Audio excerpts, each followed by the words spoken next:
I want to welcome everybody today. This is a great special day for the Dental Care Group YouTube channel because I get to be on the other side this time, which is really exciting for me because I get to ask the questions as opposed to being quizzed today. So my knowledge is not important today.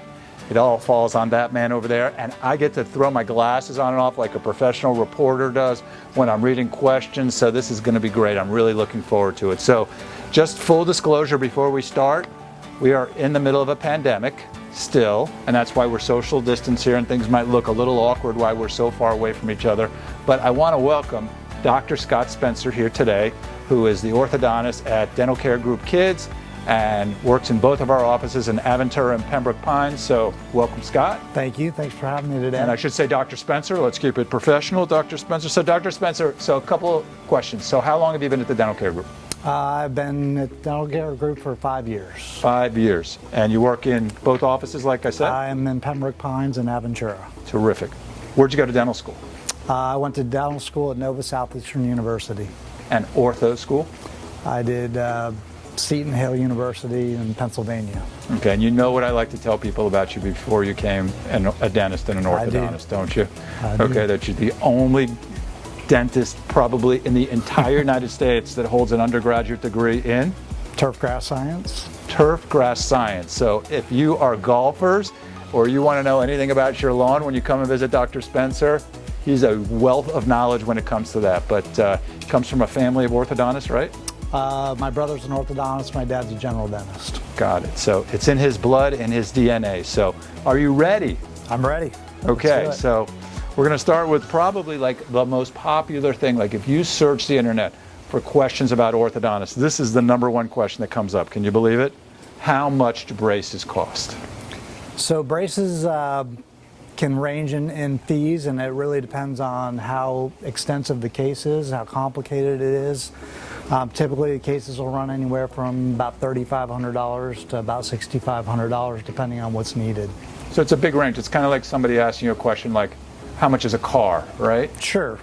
Yeah, it depends on the vehicle that you would like, and depends on what needs to happen, sure. Right, it could be a simple crowding case, it could involve extractions, it can involve multiple modalities in dentistry, so that's kind of what people need to understand, right? Sure, absolutely. Do you work with the other dentists in the office, the other specialists at all? I work very closely with all the other specialists and general dentists in the office. Yeah, I think that's probably, would you say, I mean, you've worked in a lot of different offices, that's one of the strengths in terms of being able to have everybody under one roof? And yeah, absolutely. I think you can get a lot better result for the patient and make sure that they're getting to the point that they need to get to when the treatment's finished.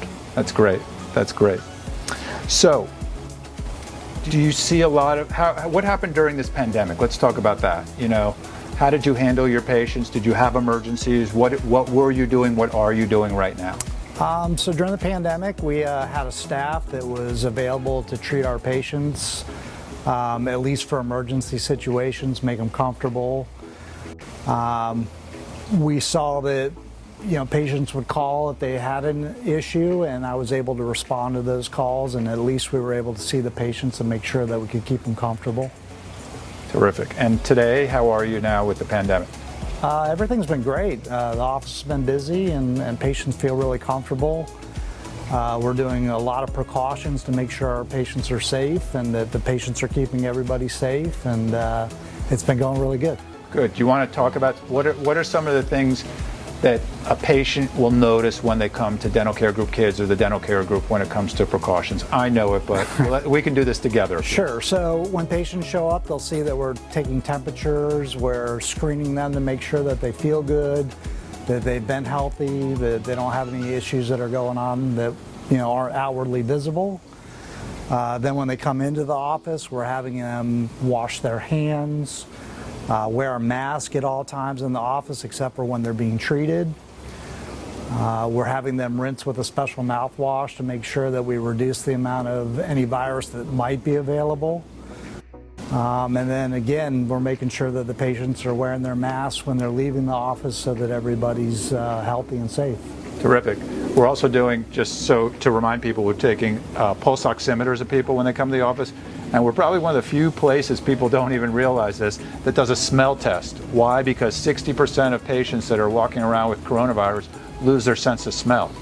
And the other thing is, it's very important for people to know when you come to our office is we've shut our reception areas down. So if there is any kind of wait, and we've reduced our patient flow so there's not as great a wait, we're going to ask you to wait in your cars when you come to our offices. So we've done a lot. And here's the most important thing, and I think that worth noting is that it's true, and you've heard this also, that there hasn't been a transmission of COVID in any dental office in the entire country in the last 3 months since we've come back, ever at all. From a dentist to a patient or a patient to the dentist, and that's why we can go to sleep very good at night knowing that, because this is what we do. You know, we've always worn masks and gloves, so on and so forth. Okay, so let's get back to the braces. So what's the right age to start? How young will you start braces? So the American Association of Orthodontics recommends that all children at the age of 7 have an orthodontic consultation, and that is to make sure that the growth of the patient is in the right direction, of the right track. A lot of these patients don't require any orthodontic treatment, but that's the best time to at least evaluate and make sure that the patient's developing properly. Some of those patients do require braces, so we've treated patients as young as about 6 or 7, but most patients, or most kids, are ready for braces somewhere around 12 to 13 years of age. Very good. And what's the oldest patient you've ever treated in braces? So far, the oldest patient I've treated is 72. I beat you. Yeah, in braces? No, but in Invisalign. We've actually had a couple patients in their 80s, believe it or not. Yeah. And I was always very suspect at first to, a little concerned about treating a patient who's 80 years old or in their 80s, but people are healthy and they live, you know, well into their 80s and 90s, and people want to have aligned teeth and great smiles. So functioning and functioning, sure. And that's our job. So you know, us as dentists, we hear a lot about different types of orthodontic systems out there right now. And as far as traditional braces go, can you talk about these fast braces, 1 year? Which are the best type of braces and brackets, and is there one that you lean towards, or is it really patient specific? So for that's a bunch of questions in one there. So Okay. As far as fast braces and some of these other direct-to-consumer type orthodontic treatment, you know, my recommendation would be to see an orthodontist or at least a dental professional to decide what is right for you. As far as what we do in Dental Care Group, you know, I treat with braces, I treat with Invisalign, traditional braces, and we use Invisalign, and we get very good results with both. We use a twin bracket. We use a specific company for our braces, and we're very happy with the results that we get.